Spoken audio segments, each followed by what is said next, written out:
Hi there, and welcome to Hectic Eclectic. Yes, I am a day late, and I apologize, but yesterday's topic was notating in books.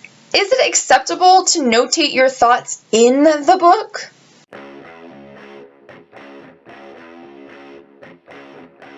The concept of writing your thoughts in a book has been brought up in the comments of my blog discussion posts time and time again.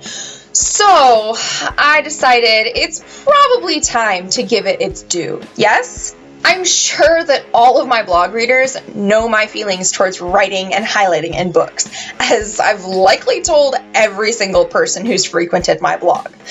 Actually, I've probably told every single person I've ever talked to about books because I am so adamant about this. But I've never really delved into why I feel the way I do, nor have I given voice to the other side of the argument.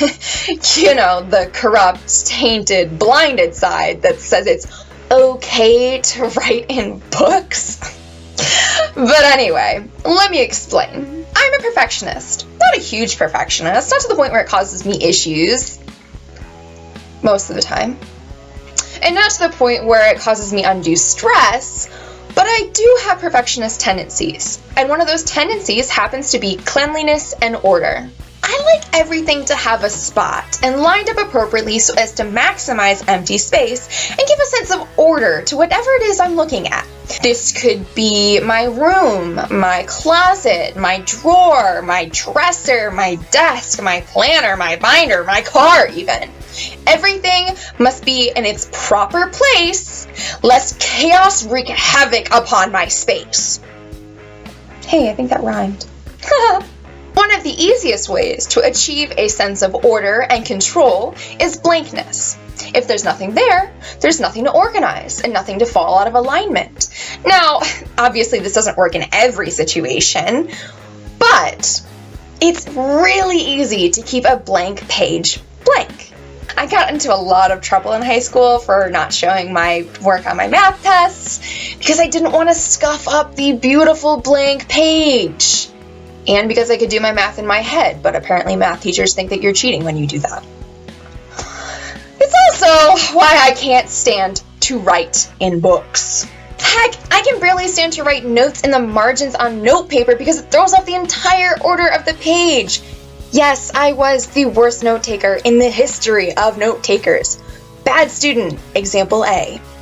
And this is particularly horrible because, as a writer, ideas are constantly coming to me in random order, and that forces me to scribble down illegible comments all over the place. Yet I can control my books. I don't need to write in the margins. Yes, I know ideas are gonna pop into my head while I'm reading, and yes, I know I'm gonna forget them by the time I get around to actually writing my review of the book. But I just can't stand the idea of marring those absolutely gorgeous pages of the book. I mean, I can't even stamp the nick in a cover for Pete's sake. Does anybody actually know who Pete is? Though, I can understand why people would want to write in their books. This passage is really amazing. Oh, I want to remember that part for when I write my review or discuss the book with someone. Oh, I think this is how the book is going to end. I'm just going to write it down really quick just to see if I'm right. Those are all amazing reasons, and I too get those thoughts. But even when I do not write them in the book. Maybe I'll write down some ideas for what I want to say in my review regarding pacing or something, but I don't put it in the book. And never do you highlight the fiction novel. Textbooks are a different subject.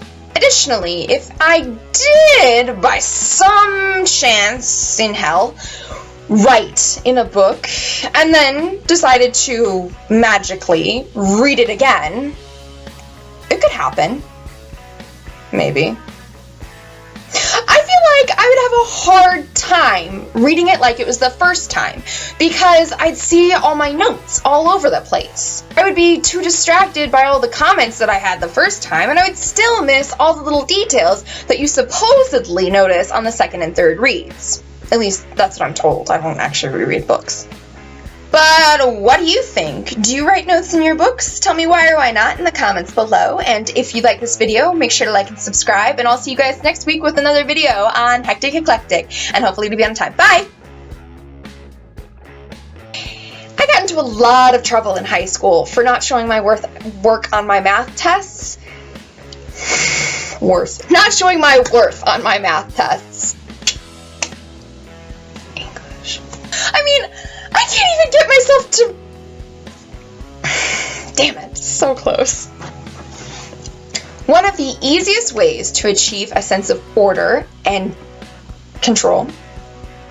I almost said tidiness. But I do have perfectionist unconditional tendencies. Where the hell did that word come from? English, man. English. And one of those tendencies tends to be cleanliness and order.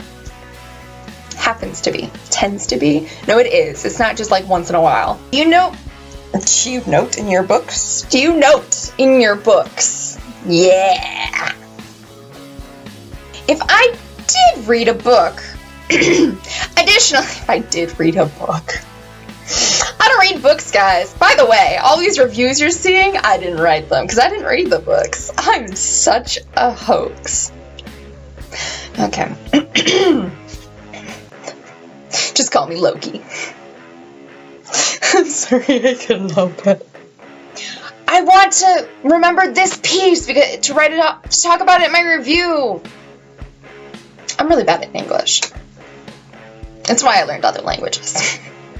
And hopefully it'll be on time.